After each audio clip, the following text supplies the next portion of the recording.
You're listening to Why We Save, a podcast about the real reasons we do or don't save and the barriers people face along the way.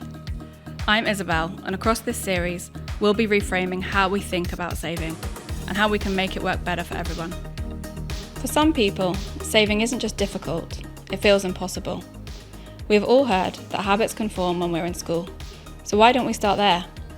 In this episode, we're talking about financial confidence and why making the right support available from early on in childhood can make all the difference. Joining me and Andrew today is Sarah Wallace, Director of the Just Finance Foundation. They're an organisation that works to equip people and communities with the confidence, skills and opportunities to manage their money well from as early as primary school. They've been at the forefront of tackling financial exclusion, from running savings schemes for school children to supporting families in crisis. Their mission is simple but powerful: to make sure no one is locked out of the financial system or left behind when it comes to saving. Welcome, Sarah, to Why We Save. Would you like to introduce yourself for our listeners? Yeah, sure. My name's Sarah Wallace and I'm the Director of Just Finance Foundation. And what does the Just Finance Foundation do? We're a charity that aims to give children a really solid financial education, starting really young when it's most important. Okay, so how young do you start? We work predominantly with primary schools, so we actually start as early as age 4. We even start in reception age with starting to understand the basic concepts about money, like spending and saving. Wow. I mean, I suppose that makes sense because people say that habits start as early as that, don't they? Absolutely. They start as early as 7, and so much of it is about what we see and learn around us, just what we absorb from our families and the things that we see. So if we're not doing it intentionally, children will still pick up information. It will just, they'll read things into the circumstances they see around them. And how do you deliver that information? Are you doing it yourselves, or are you working with teachers, parents? We work predominantly with teachers and parents. So my team are a team of brilliant, mostly ex-teachers. Right. And it means that they understand how children learn, They understand the curriculum, they understand the pressures teachers are under as well. So we create resources and we train up teachers to be able to teach the children themselves. I think in terms of being able to scale up to reach more children and more schools, actually by training teachers rather than doing it ourselves makes a lot of sense. Yeah, absolutely. And how do you like, which communities do you focus on? Are there certain ones that are harder to reach than others, or do you have, particular? We don't work with particular demographics. We're working with just over 500 schools all across the UK. We're in all 4 nations at the moment. Some of our schools are in really disadvantaged areas, that can be inner city or rural areas, and others are in areas where there's a real mixture of people. I think it's something that's important for all children because different families are able to teach different things based on their circumstances. Yeah, of course. People often, when I talk about what we do, people often wonder, is it just helping those on low incomes? But actually, people on low incomes can be the best at budgeting because they have to be. Yeah, absolutely. But they might not know about things like mortgages or pensions or investments because that's not part of their world. So for us, it's about filling in the gaps for whatever it is that they're growing up with. You get children from more comfortable households who might not understand about budgeting and saving because their parents don't want them to stress about things, so they don't have to think about it. And when you come into this, is there anything that surprised you about the way children learn about money or finances? Anything that you didn't expect? I think one of the things that I enjoy is children are so funny when they talk about money, and they're so honest. Yeah. They don't appreciate the taboo that there is around money that adults have. So they will say things and they will share things without worrying about how that's perceived and how it comes across.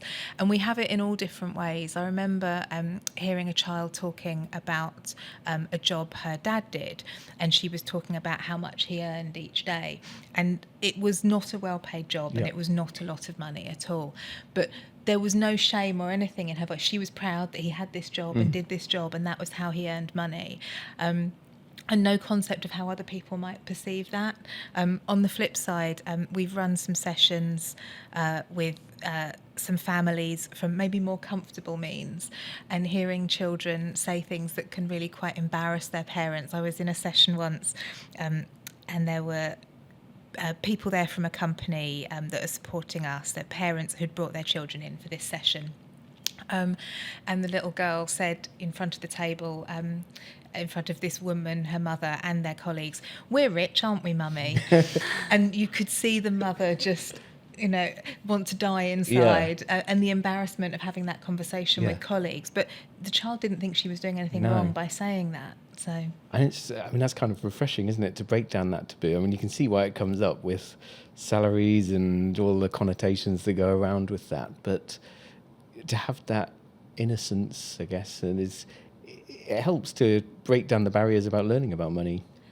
Absolutely. And again, it's always so surprising to me what children do and don't know. I remember observing in a session around explaining different bills that a household might need to pay, and not realising that you have to pay for water, that you have to pay for the internet. Just if parents don't talk about these things, and it's not like maybe when I was growing up cash was used a lot more, but children don't see parents using physical money anymore, so they don't always understand that in order to have that thing, that the money needs to come from somewhere. Yeah, absolutely. And parents might think they're helping their children by keeping them out of it, but actually they're sort of doing them a disservice, aren't they? By not including them in that conversation. I suppose it's a balance. That's a really big issue, and that's one of the biggest barriers we've seen to parents talking to their children about money. They don't want to pass on stress, and particularly if it's a stressful subject for them themselves, but also they worry about getting it wrong, and they worry about mistakes that they've made and not wanting the shame of discussing that as well. We find the same when we're talking to teachers. One of the reasons that I think the work that we do is so important is because a lot of teachers say, well, who am I to teach about money? I'm not great with money myself. If they don't have the confidence, they might feel that it's not something that they can adequately teach. And because it's such a taboo subject, we really need to it's not just about the resources, it's about giving them the confidence as well. Yeah, absolutely. So do you recommend parents who are listening that should just talk about the decisions they're facing at the time? So when they're coming to change internet provider or look at their energy bill, they have the conversation and say, I need to look at this energy provider, my gas bill's going up, or as far as they can, it's to have that conversation. I absolutely think it's so important to start talking about the decisions that we all have to make, regardless of our means. We all make decisions on how we spend money, where we might economise, where we might splurge a bit more. And I think it's really important for parents to have those conversations with children, because a lot of parents, they want the best for their children. They want to give them everything that they never had themselves. But then it can be hard for children to understand that you need to make difficult choices at times. So starting to talk about those choices that the parents have to make as well. And where possible, involving the children in the choices. It might be planning a meal or planning a day out during the school holidays and setting a budget and working out where do you want to, would you rather go further away and take a packed lunch, or stay close to home and go to... That's a good idea. Go to a cafe, those kinds of things. Yeah, it's really important to learn about sacrifice as well, that we might be able to have that, but to have that means we maybe might be able to have something else, and, understanding that choice and making those choices. Absolutely. You spoke a bit about, I suppose, the innocence and that kind of no filter of children. Is there an age that you've noticed where that stops, or can it differ? It can differ. We work mainly with primary schools, but we've also done some work with youth clubs. So we've done some work with young people up to age 18. And I think it really depends. It depends on the circumstances, but some are still very open in talking about things and about being quite honest about the challenges that they face. I think it's maybe later teens and early 20s that this taboo and that shame starts to come in. Yeah. And can I ask you about a specific topic about pocket money? What's your views on pocket money in relation to financial education and how it could be used to help children to learn about money? I think it can be a really valuable tool, and I think that it can really help children to make choices. I think if parents are going to use pocket money, they can look up the stats of what's average for a child of that age. They can choose to give more or less, of course. Do you believe the stats are for what is average? It always seems higher than I would have thought or hoped as a parent. I think it depends on what it's expected to cover. So I think it's important for parents to say, this is the pocket money and here is what it is for, and here is not what it's not for. So whether the parents still choose to cover, as an example, school clothes and basic clothes, but maybe not anything branded or labelled. Or they'll provide basic toiletries, but if their daughter wants some expensive skincare, that maybe comes out of either Christmas or birthday money or out of saved pocket money. So I think the important thing is making it clear what it's covering, and then there being the child having to make some choices with it. Not all families give pocket money, and there are other ways that people can do things. Some families, it's just not within their financial means to give pocket money. So under those circumstances, I'd recommend having those conversations as a family about budgeting, about how are we going to spend this family money, and involving the child in making choices on behalf of the family, so they are helping and getting involved in that. And culturally, some families just don't do pocket money. They might have money for religious festivals or birthdays and Christmas, things like that. So it's different for everyone. I think it's all about just involving the children in making choices either for themselves or for the wider family. Yeah, it's really interesting. Thank you. So it's a really good point as well about not all parents being able to give pocket money, because it's something, when children go to school, they compare themselves to other people in their class, and having to then have that conversation with the parents when they get home must be quite challenging. I think it's really difficult. It's one of the things that we find when we work in schools that are in more disadvantaged areas.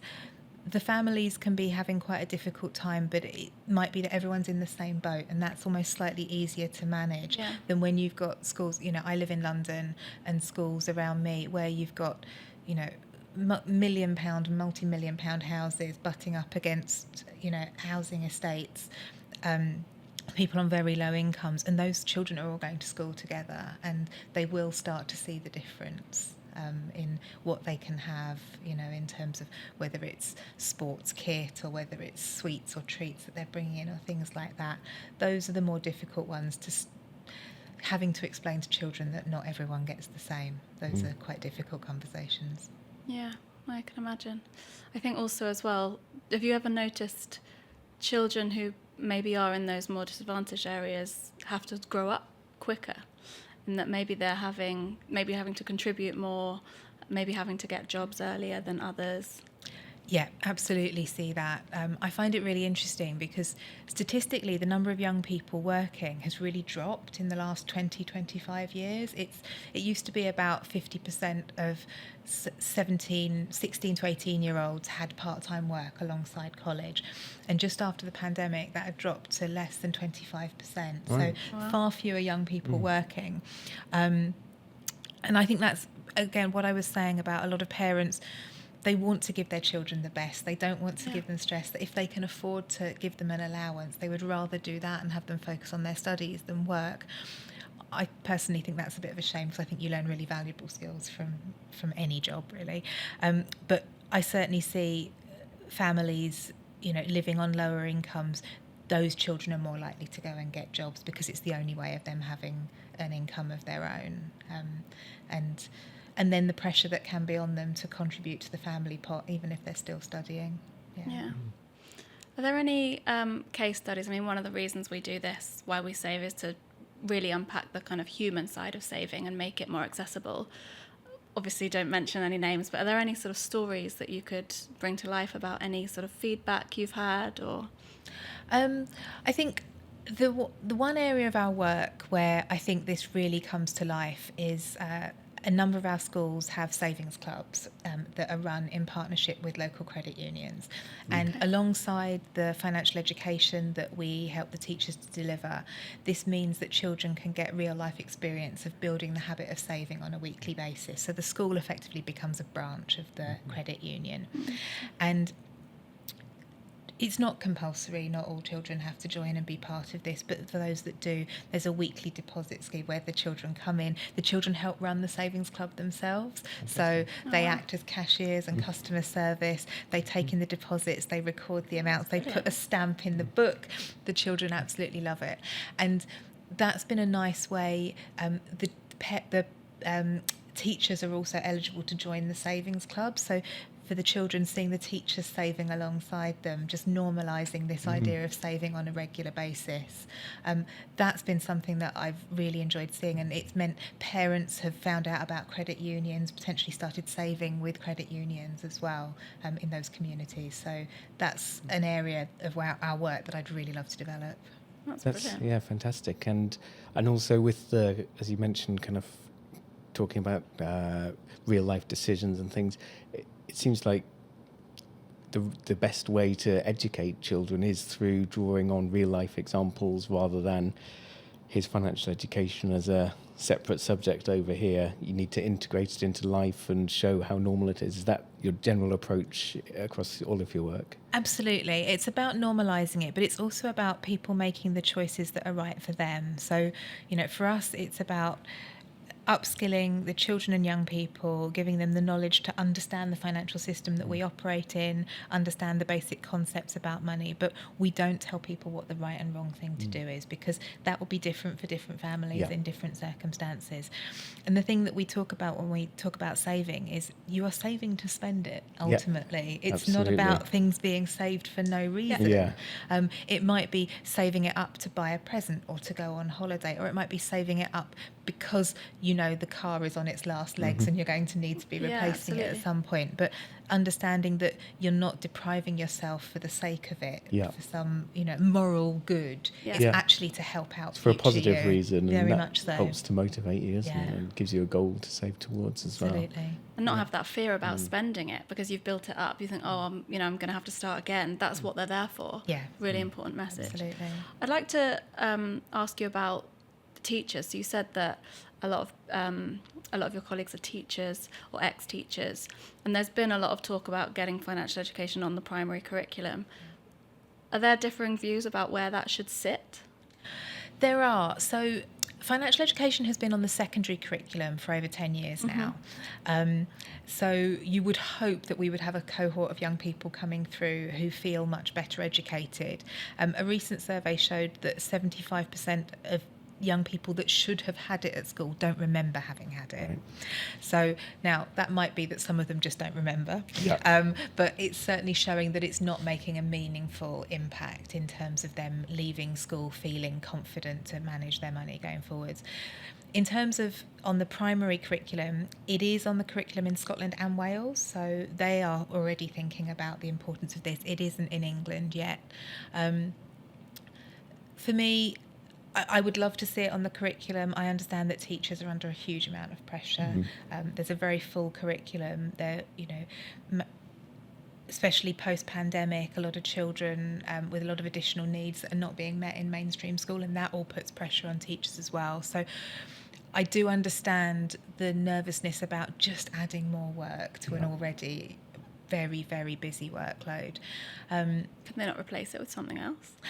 Well, there have been people that have suggested it could be replaced with something else. I know the government are very much talking about they want a curriculum to prepare children and young people for work and life. And I think, for me, financial education is so crucial to both things, because how do you understand work if you don't understand what you're earning from doing that work? Absolutely, But as you kind of demonstrate with those stats, getting it on a curriculum is step one, and then it's making sure the delivery is effective and teachers are well supported to deliver that, and I guess that's where you come in as well. Absolutely. We don't want to be taking stuff away from teachers. We want to be helping them to do what they want to do anyway. When I talk to teachers and when we talk to schools, they see the outworkings of people who've struggled with money. They see the families that are struggling and the pressure that puts on families. So they do see the importance of this work, definitely. And it's also the responsibility of families and all the people who interact with children as well, not just teachers as well. It needs a whole cohesive set of policies or approaches to help everyone to educate children about finances, and financial service providers as well. Absolutely. I think, from a parent's perspective, most parents want to be able to talk to their children about what's important to them as a family. Different families have different values around how you use money, and that's really important. I think where it's important for us to make sure that we're filling the gaps is that parents can only teach what they know themselves. And so for me, if we're relying purely on parents to teach, then those that have parents who don't understand about longer term savings or pensions or investments or mortgages, they won't be able to pass that information down. For me, we need to level the playing field by making sure all children get a good start. And also from trustworthy sources, because we see teenagers and young adults looking at social media where there's a lot of good advice out there, but you've got to find it and be able to know what to trust. So does that concern you, given your expertise? It does. There's such an advice gap. For a lot of people, whether we're talking young people or adults, unless you've got a decent chunk of money, you can't get meaningful financial advice. No. And so people then go and look for that information themselves. And there are rightly a lot of safeguards around who can provide financial advice and ways in which they can do that. But that can mean that people then end up looking outside of that. And exactly as you're saying, social media. Again, when I talk to some of the older young people that we talk to, I find that there can be a real mistrust of institutions, a mistrust of banks, a mistrust of government, and yet they're happy to put their money into Bitcoin or cryptocurrency that a friend has recommended. Yeah. So there's a real gap in terms of what they will believe in and trust in. And social media is such a big part of where young people get their information these days. Yeah. So do educators need to get onto TikTok? Is that how to reach the young people where they are? I think for those that are able to do it and have the resources to do it, I think it can be a great way of doing it. What I would say is that children and young people, credibility is everything for them. And if it isn't seen as genuine, or if it's seen as something that intentionally trying to promote something, they can see right through it. The way that we work as a small charity, we're not able to have a large output of content that we can keep putting out all the time to counteract some of the messages that young people are receiving. So we try and work on the critical thinking and challenging the way that they look at media and use media, and really challenging them to think about, what is someone trying to get me to do here, and what might the motivation be? We can't counteract every message, so we need to give them the critical thinking skills to challenge those messages themselves. Yeah, and that's a core skill, actually, isn't it, for living your financial lives, is really questioning the motives and the information that you're getting. Absolutely. Yeah. Wider, living your life in general, right? I mean, you can apply that to everything. Yeah. Absolutely. So there are a couple of questions that we ask all our guests. One is a bit more serious, the other one's a bit more fun and frivolous. Which one would you like to start with? Let's start with the serious one. I think everybody said that. So if you could wave a magic wand to change one thing to help people in the UK save more, what would that look like? Just for some inspiration, we also spoke to Chris Irwin from Yorkshire Building Society, and he expressed the need for better financial education. So my magic wand would be to bring financial literacy into every school, making it engaging and practical. And I'd pair that with the tools that make saving feel rewarding, like apps or accounts that help people set goals and track progress and celebrate the wins, no matter how small. When people understand how money works and feel confident using it, saving becomes second nature. It's not just a financial skill, it's a life skill. And that kind of change can ripple through generations. What would yours be? This isn't my area of expertise, It's okay. But I think we've seen such success from pensions auto-enrolment, and that's really moving the dial on people making provision for later life.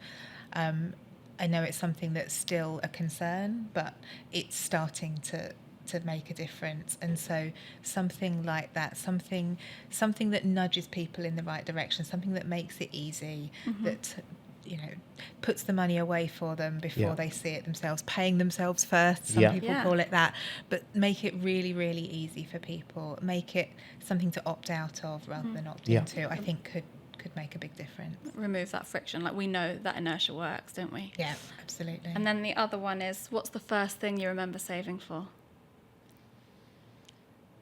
I'm going to date myself here, but it was from Woolworths, and I remember saving up to buy the cassette album of Raw Like Sushi by Nana Cherry. Oh, I love that. That was the first album I saved up to buy. Oh, Lots of people's first thing was saving up for an album. Yeah, it was. So. They were expensive. Yeah. They were. Yeah, I remember you could get singles for like 99p or something. Well, thank you, Sarah. Thanks so much for coming in. That's been great. Yeah, really interesting. Thank you. Thank you. Thanks for joining us on Why We Save. If this episode has got you thinking, Why not share it with someone else and carry on these conversations we all need to be having? And don't forget to like and subscribe wherever you get your podcasts. It will help other people find us and mean you never miss an episode.